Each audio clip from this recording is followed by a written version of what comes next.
You see, very often people think that the Atma and Paramatma is the same.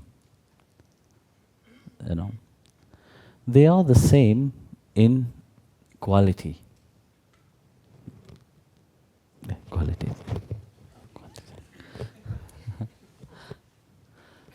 But not in quantity. You know. Same thing, you see, we can say, yes, if we have this parcel of God within ourselves, no? But can we do everything that God is doing? No, you can't. You still have the mind, no? You're still bound by Maya. You can't transcend yet that duality. You have not yet transcended the duality. Your mind is still very active. So as long as that mind is active, the divine hides itself. You don't perceive your own divinity also. You're also divine. It's not that you are not divine, you are divine. But why God can do something and you can't do something?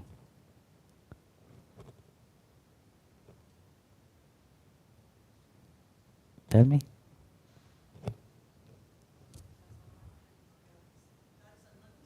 That's it. God is God, you know. And human is human. Even if Atma have a unique relationship with Paramatma, but yet when we talk about the Atma, how many people really identified with the Atma? No one. Whenever you talk about the person, you talk about the person, you know, they always identify themselves to this gross material body, firstly. Secondly, what your mind perceives you. Thirdly, how people perceive you. How many really, when even if you're talking about the Atma, feel that connection with the Atma? You understand? As long as you have not transcended the mind, the Atma is unknown. And the Atma does have a unique relationship with Bhagwan, you know, with Paramatma. Because first you have to have the glimpse of the Atma. See, when there's a beautiful story when Tukaram was praying. Once he was sitting and praying, he was so absorbed in his relationship with Panduranga, you know, that he left the plane, he left physically, you know, he disappeared in the eyes of people. They could still feel him, they could still sense that he is there, but they could not see him. For him, he was with Panduranga. When he finished, then he came back. Then everybody could see him again. But you see, this is the different. You know, when we say about in the path of bhakti, you know, we have this relationship with God, is that uniqueness to find that one-to-one relationship with Him. If you don't have that, you will never perceive that relationship. You know, when we talk about different paths, it's not that different paths are wrong, but the point is, life doesn't have a meaning if you don't feel that love inside of you.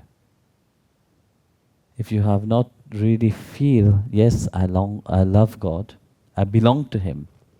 This you say, no? In the mind you will say it. But does God have said to you, yes, I also belong to you? That's what you will have to come to a point of and say, yes, I also belong to you. When he say that to you, then you say, yes, you're secure.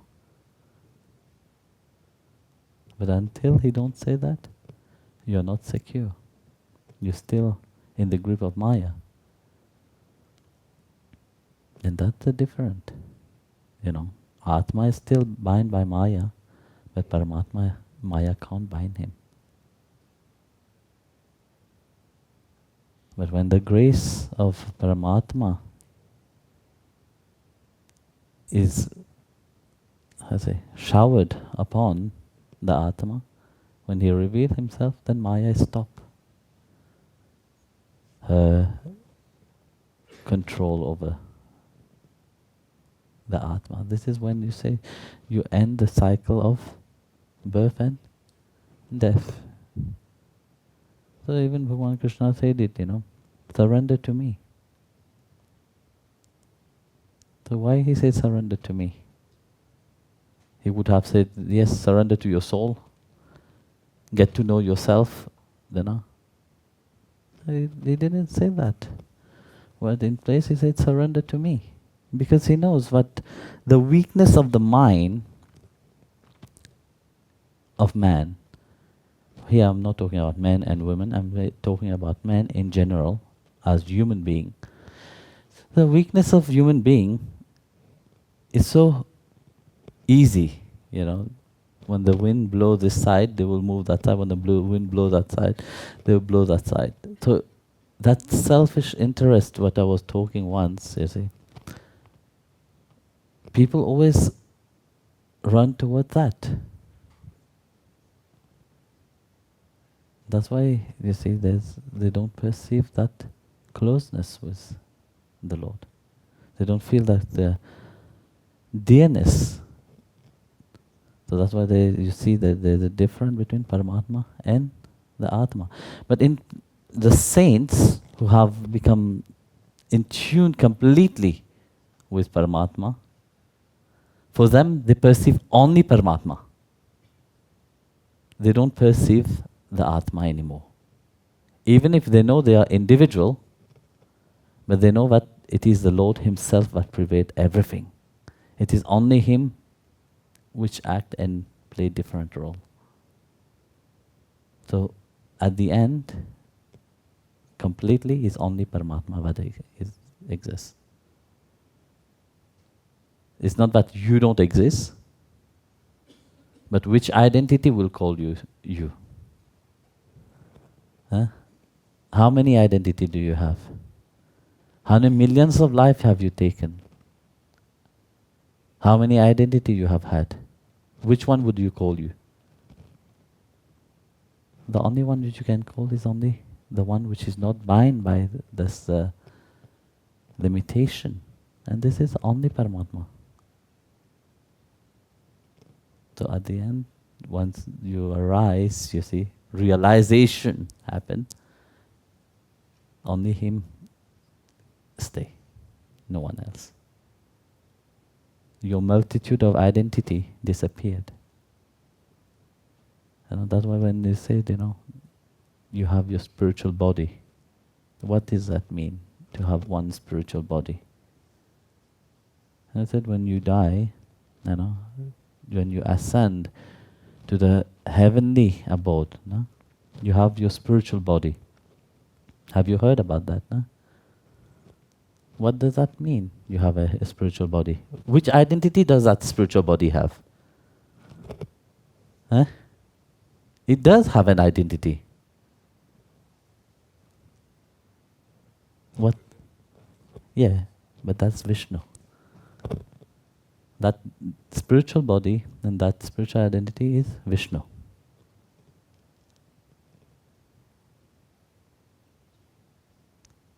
Not the Vishnu that I see the question mark in your head. Not the Vishnu which you are praying. Because everybody which is in tune with Him, the spiritual body start to resemble Him. But you don't have an identity of calling yourself, what's your name? Yes, Aruni or Swami Revati or Swami Guru, Swami Vishwananda, nothing, you don't, what stays only him. But then you become the eternal servant of him. The eternal servant is not the servant as you think in your mind, yeah, you are going there, slavery or whatever. Yeah, you mention servant, you think, people in the mind, they don't see that a servant is the greatest form of bhakti itself. So that mind itself is transform and change. Firstly, yeah. And also one thing is that, you see, we should not project the one should not project one limited assertion of this relationship between Atma and Paramatma. You see. Because when you are projecting your limitation, your understanding of that relationship is limited. And when you project that to something which is unlimited, you can see it only in one angle. You don't see it in the other angle. You can see it only in one facet. No? To go beyond that, this is what is called spirituality. That's why in the Gita, Bhagavan himself said, no? Transcend all opposite pairs. If you don't transcend that opposite of pairs, you are still in duality. And you sit in duality, there's no way that Bhagavan will reveal himself.